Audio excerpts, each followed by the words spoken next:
Alrighty, let's pick a piston. I'll go start with the number 1, don't you reckon? Maybe I'll move y'all to a different location. I might find a better place for you to see from. Let's see. It may be that where you were sitting right over here was about as good as we can get. Right there. It's okay, I guess. Number 1 here. Number 2 here. So.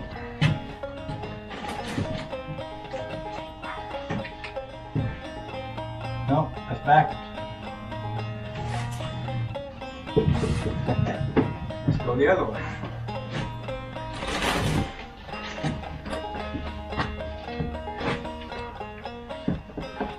Number 1 here, and 2 here.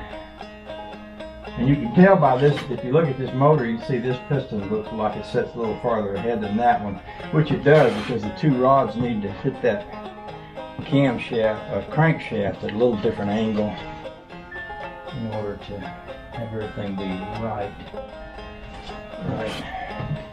where it needs to be. So I'll go find number 1 piston and have a look at it. So this is number 1 right here in my hand.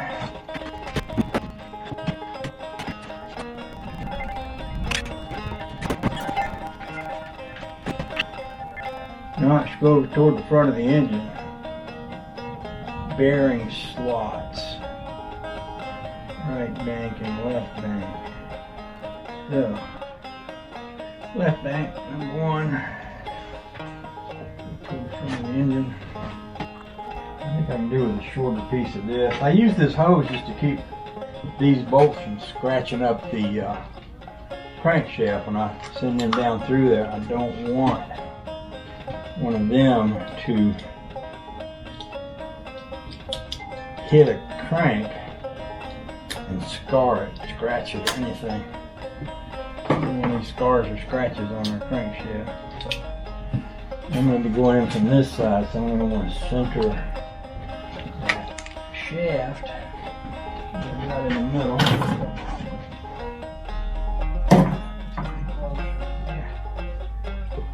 And so this goes on the front.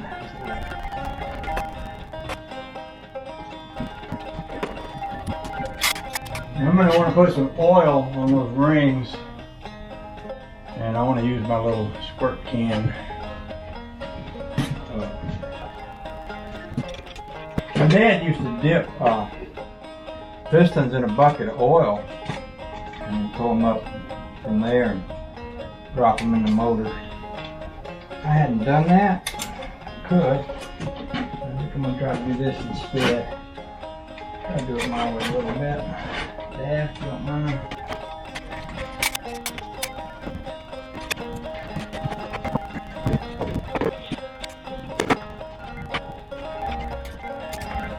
Let me, just for the sake of letting y'all kind of provide a little bit of context for what I'm doing here, I'll wipe my hands off, pick y'all up. Let me show you.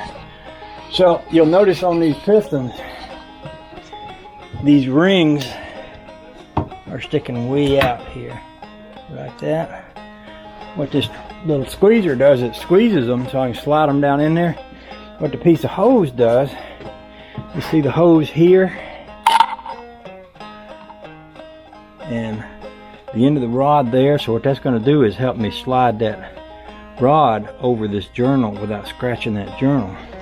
So that's what I'm doing, is sort of gently giving it a little tap here while I keep an eye on this in here. I want that to come in there in the right sort of way.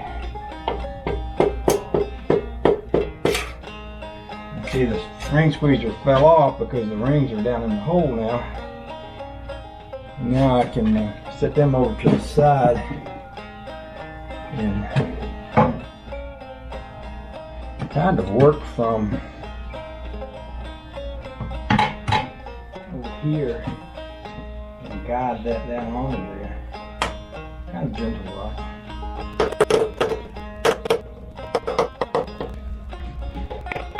Just flip this over.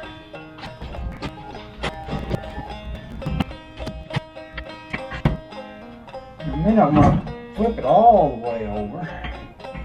Just about to here. See, you can see my piston rod there.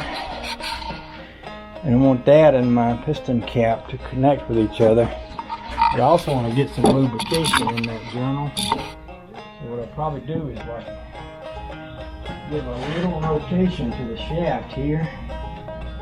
And then squirt some of this down in the gap there. And then when I put the cap on the other side, I'm going to make it nice and wet. And one of the things I need to do is line up the cap with itself, which means that the end that has the oil journal on it. Here's an oil journal. See that little notch right there? Well, the oil goes through that little notch. It goes inside the piston through that. I need to line that up. That oil journal is on the same side. There's also a little notch inside the bearing right here, and that needs to all line up with itself. One of those deals where we're going to check it like 3 times. Now we're not going to tighten that real tight yet. I'm going to put the other piston in the other side of this hole. To do that, I'm going to flip this motor back up. I noticed I have a little motor, a little play in my setup back here. So I can go. Something's loose back here and it's moving around a little bit.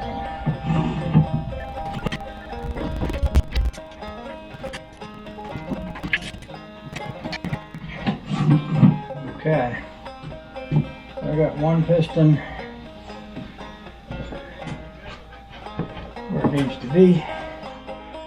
Here. I can hear that piston ring making a noise on the side of the cylinder, which is good, because one of the problems I have with these cylinders is they were so glassy smooth that the piston wasn't getting any traction. If you listen, you can hear that piston ring. That's it working on the inside of the cylinder there, which is what we want. We want it to have a little traction. So, it's not a bad sound, it's a good sound. I always listen to sounds when I'm doing something like this because it does matter. So we're going to get number 2 piston now, and it'll go over here.